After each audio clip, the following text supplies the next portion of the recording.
నమస్కారం. ప్రస్తుతం మనతో పాటు ప్రముఖ ఆధ్యాత్మికవేత్త, ప్రముఖ జ్యోతిష వాస్తు పండితులు ఉమామహేశ్వరరావు గారు ఉన్నారు. వారితో మాట్లాడిద్దాం. నమస్కారం గురుగారు. ఆయుష్మాన్ భవ. మే నెలలో ధనస్సు రాశి వారికి ఎలా ఉండబోతుందో తెలియచేయండి. మే నెలలో ధనుసు రాశి వారికి అత్యధికమైన శుభదాయకమైన ఫలితములు పొందుతున్నారు.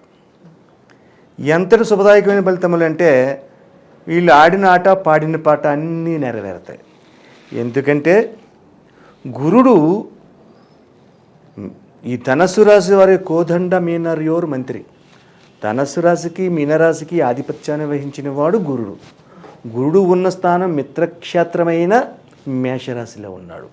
మేషరాశిలో ఉండి ఆయన దృష్టి నవమ దృష్టి 9వ స్థానమైన ధనస్సు రాశిని చూస్తుంది. అంటే శుభదాయకమైన ఫలితాలు పొందుతారు.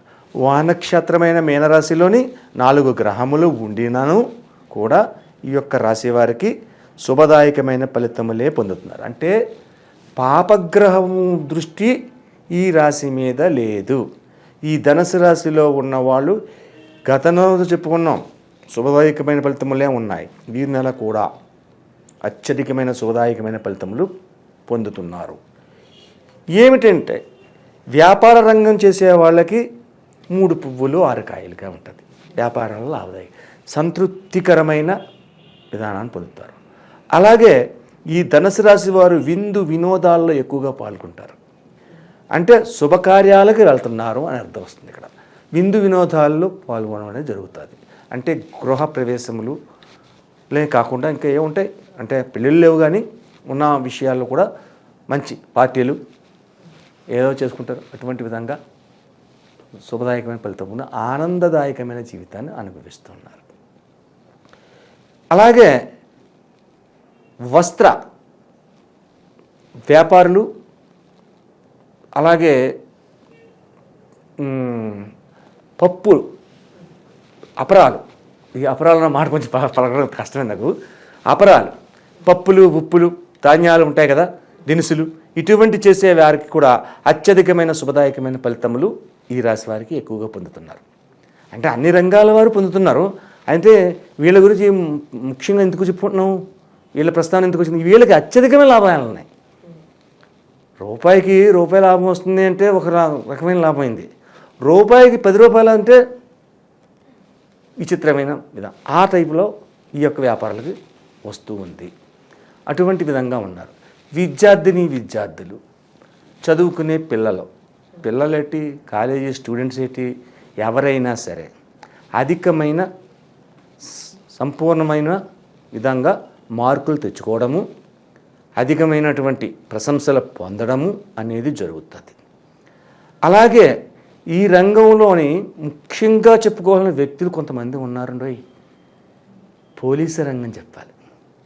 ఈ పోలీసు రంగం వారికి సన్మాన సత్కారాలు జరుగుతాయి. ఈ యొక్క నెలలో అధికమైనటువంటి పెద్దవాళ్ళ చేత ఒక గవర్నర్ వచ్చి ప్రశంసించాడు అంటే మాటలు కాదు. అటువంటి విధానాలు ఈ పోలీసు రంగంలో ఉన్నవారు పొందుతున్నారు అధికమైన. అలాగే లాయర్లుగా ఉన్న వాళ్ళకి కూడా అత్యధికమైన ఫలితాలే వస్తున్నాయి. అంటే ప్రతి వారి చేత మన్ననలు పొందడము.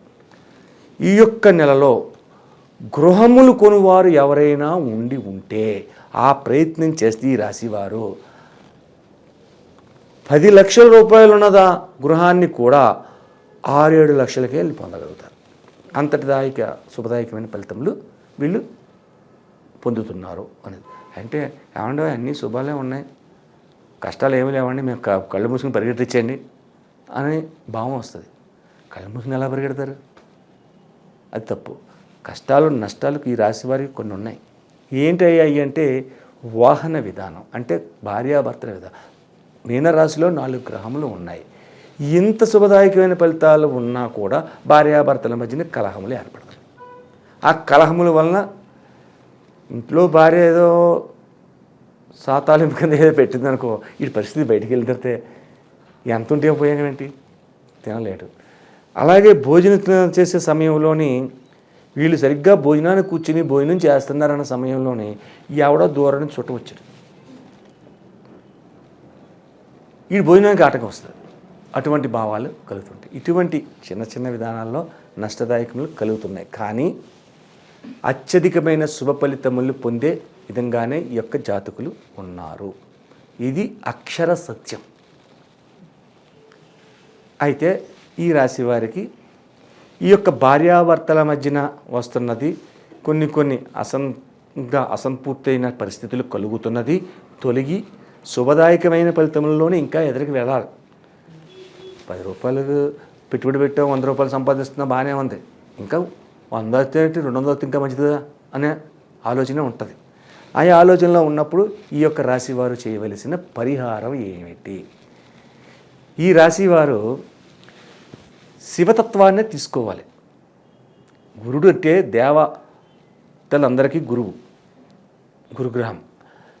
ఆయన పూజించేది కూడా శివుణ్ణి పూజిస్తాడు. కాబట్టి శివతత్వాన్ని తీసుకుని శివాభిషేకాలు చేయించుకోవాలి. అలాగే ఏ శివాలయంలోకి వెళ్ళి అభిషేకం చేసిన తర్వాత మీకు ఎదరకుంట ఏ వ్యక్తి అయితే కనిపించారో, గుడిలోకి దిగుతున్నాం ఇంకా దిగలేదు, ఏ వ్యక్తులైతే కనిపించారో పెద్దవాళ్ళైతే కాళ్ళకి నమస్కరించండి, చిన్నవాళ్ళైతే వాళ్ళని దీవించండి. ఏదో మంచిగా చిన్నవాళ్ళైనా పెద్దవాళ్ళైతే కాళ్ళకి నమస్కరించి ఆశీర్వాదం పొందండి, చిన్నవాళ్ళైతే వాళ్ళని దీవించండి. అలా బయటకు వచ్చండి. వచ్చిన రోజు నాడు అభిషేకం చేసిన తర్వాత సోమవారం నాడు వీళ్ళు చేసిన అభిషేకం అయిన తర్వాత చేసే ప్రక్రియ ఏంటి? చిక్కుడుకాయలతోటి కూర వండుకోండి. ఆ చిక్కుడుతో కూర వండుకొని ఆ చిక్కుడుకాయ కూరని తినాలి. అది అయిపోయిన తర్వాత మధ్యాహ్నం భోజనంలో చిక్కుడుకాయ కూర కంపల్సరీగా పెట్టుకోండి.